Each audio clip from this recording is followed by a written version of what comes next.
Pero nagulat ko, yung friend ko po yung gano'n. Ilan yung iba? Dalawa po kami. Kung ibang girl yun, may kaso ba yun sa'yo? O kaya yung may kaso kasi she's not a girl. Oo. Oo naman po.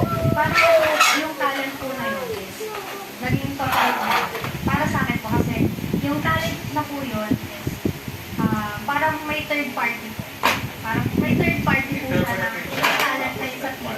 Yun yung dance na in-interpret niya. Pero tama ba yung interpretasyon niya? Hindi daw hindi. Dahil ano ba yung totoong niya?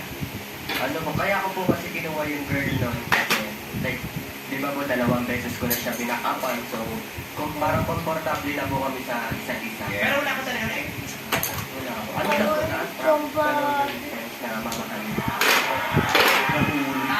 Nagandahan ka, ganyan. Pero walang mali siya yun. Oo. Attract lang. Hindi, pero kung yun na naman nga sa attraction, kayo ba, pag may relasyon ko, hindi kayo na-attract sa ibang tao?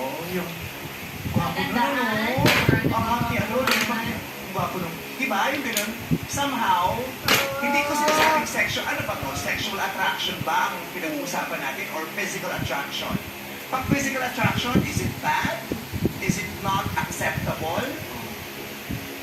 Or yung sexual attraction, ano ba doon? Anong klaseng attraction ba siya? Kasi, na-attract po ako sa kanya. Wow, tapos na. Okay, pasok na kwarto. Kasi, alam mo, Hindi physical. Okay, play.